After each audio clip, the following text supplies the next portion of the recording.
The Mosin-Nagant M189-130 rifle was the standard infantry weapon of the Soviet Union during World War II and one of the most produced military rifles in human history. For the average Red Army soldier, this rifle was more than equipment. It was survival itself. Issued on an enormous scale, the M189-130 armed millions of conscripts, reservists, and veteran troops across every front of the war. Chambered in the powerful 7.62 x 5.4mm, our cartridge, the rifle delivered exceptional penetration and long-range effectiveness. Soviet doctrine emphasized durability over refinement, and the Mosin-Nagant embodied this philosophy. Its bolt-action system was simple, strong, and tolerant of dirt, ice, and neglect, critical traits on the Eastern Front, where winter temperatures could cripple less rugged firearms. Training with the Mosin-Nagant focused on marksmanship, bayonet fighting, and discipline under fire. The permanently issued bayonet was considered part of the weapon system, and soldiers were trained to fire with it attached. Despite its long length and heavy recoil, the rifle earned respect for its reliability and stopping power. Sniper variants of the same rifle became legendary, proving that the Mosin-Nagant was capable of extreme accuracy in skilled hands. Whether in frozen trenches, ruined cities, or open steppe, this rifle remained functional where others failed. By 1945, it had become a symbol of Soviet endurance and mass mobilization. The PP-41 was the weapon that defined Soviet close-quarters combat in World War II. Designed for rapid mass production, it reflected the Soviet need for a simple yet devastating firearm that could be manufactured quickly and issued to large numbers of troops. Its stamped steel construction allowed factories to produce hundreds of thousands in a short time, firing the 7.62 x 25mm cartridge. The PP-41 delivered a blistering rate of fire that overwhelmed enemies in urban combat and forest fighting. Its iconic drum magazine allowed soldiers to maintain sustained fire during assaults, while later box magazines simplified logistics. The weapon's compact size made it ideal for stormtroops, tank riders, and urban infantry. Soviet assault tactics relied heavily on shock and aggression. The PP-41 fit this role perfectly, turning infantry charges into walls of automatic fire. Its reliability was legendary. It continued functioning in mud, snow, and freezing temperatures where more complex weapons failed. Enemy soldiers feared the distinctive sound of the PP-41. Captured examples were often reused due to their effectiveness. Though accuracy at long range was limited, the weapon was never intended for precision.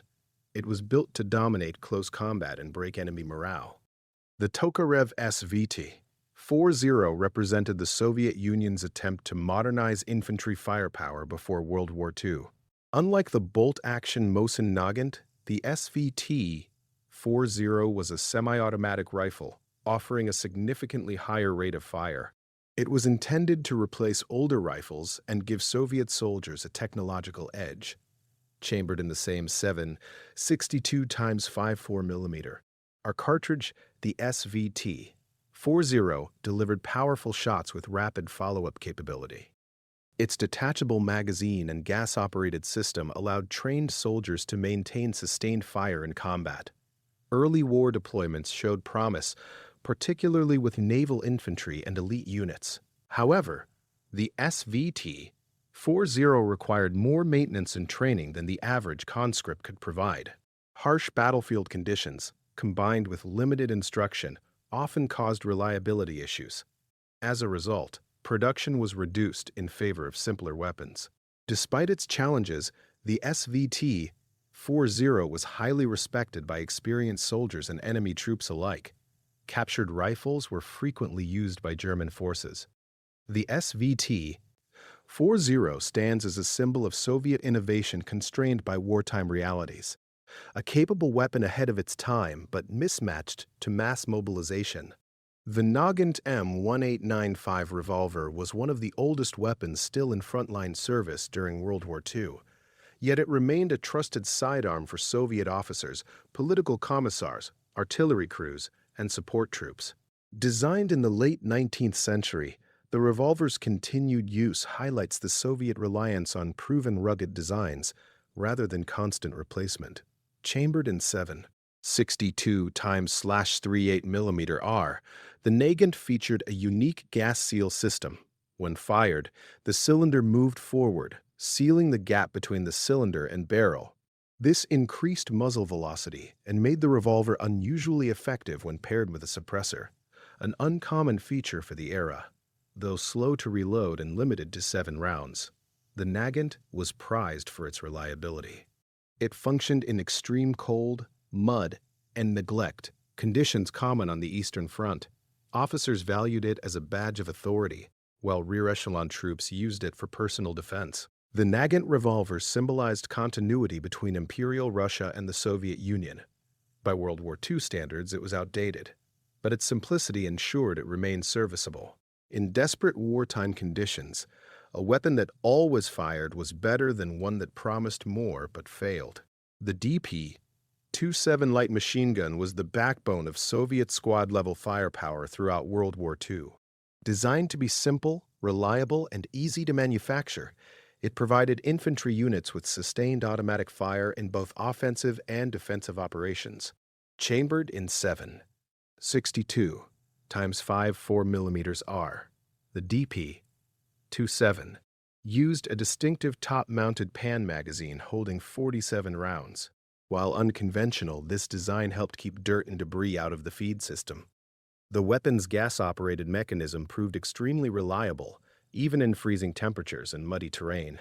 Typically deployed by a 2-man crew, the DP-27 anchored Soviet infantry squads. It suppressed enemy positions, covered advances, and repelled counterattacks. Though its rate of fire was moderate, its accuracy and dependability made it effective across a wide range of engagements. The DP-27's exposed recoil spring earned it the nickname "record player" due to its pan magazine shape, yet this simple design allowed quick field maintenance. It was not elegant, but it was dependable, exactly what Soviet doctrine demanded in a war of attrition. The PPS-43 submachine gun was born from the brutal realities of urban warfare, particularly during the siege of Leningrad, designed to be even simpler and more compact than the PPS-41. The PPS-43 emphasized ease of production, portability, and reliability, firing the same 7.62 times 25 mm cartridge. The PPS-43 used a folding metal stock and a streamlined stamped steel body. This made it lighter and easier to carry, especially for tank crews, paratroopers, and reconnaissance units. Its lower rate of fire improved controllability and reduced ammunition consumption. The PPS-43 excelled in close-quarters combat. Its compact size allowed soldiers to maneuver through ruins, trenches, and vehicles with ease. Despite its simplicity, it was extremely durable and functioned reliably in harsh winter conditions. By late war, many soldiers preferred the PPS-43 over earlier submachine guns due to its balance of firepower, control, and practicality. It represented the peak of Soviet wartime small arms design, efficient, rugged, and perfectly adapted to the realities of total war. The PTRD-41 anti-tank rifle was an emergency weapon born from necessity during the early stages of World War II. When German armored forces advanced deep into Soviet territory, the Red Army urgently needed a simple, powerful tool capable of stopping lightly armored vehicles. The PTRD-41 answered that call. Chambered in the massive 14.4 mm cartridge, the rifle delivered tremendous kinetic energy. At close and medium ranges, it could penetrate early war tank armor, armored cars, and half-tracks.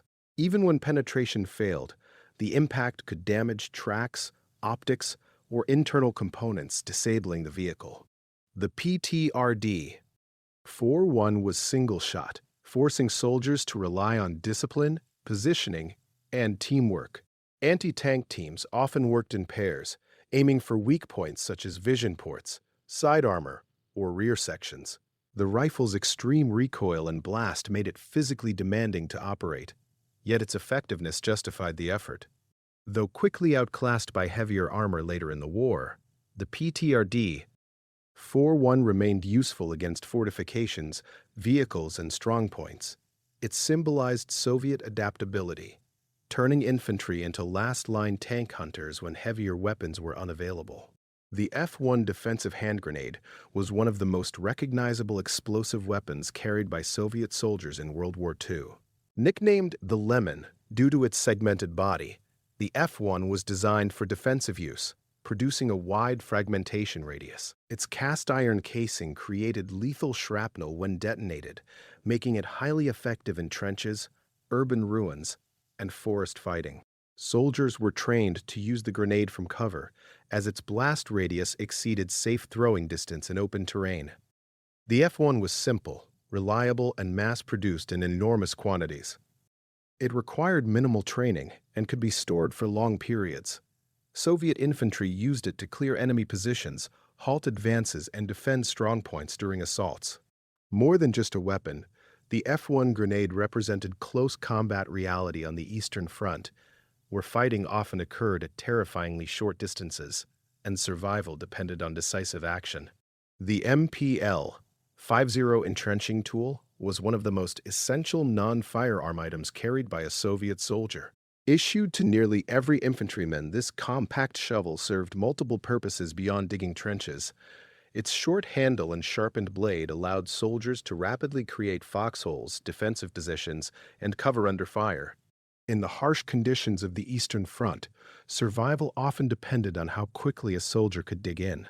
The MPL-50 was also used as a utility tool for cutting routes, breaking ice, and clearing debris.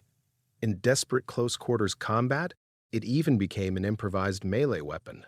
Its durability and versatility made it indispensable. More than any rifle or grenade, the shovel symbolized the everyday struggle of Soviet soldiers, digging, fortifying, and enduring under relentless pressure. The SH-40 steel helmet was the standard protective headgear of Soviet infantry during the later years of World War II. Designed as an improvement over earlier models, it offered better steel quality and simplified production. Its rounded shape provided effective protection against shrapnel, debris, and indirect fire, the most common battlefield threats. While it could not stop direct rifle bullets, it dramatically reduced head injuries caused by explosions and collapsing structures. The helmet became an iconic symbol of the Soviet soldier. Often painted green and marked by combat wear, it reflected the harsh environments in which it was used. Soldiers personalized their helmets with field modifications, but its basic form remained unchanged. More than just armor, the SH-40 represented survival in industrial warfare, where artillery and explosives dominated the battlefield.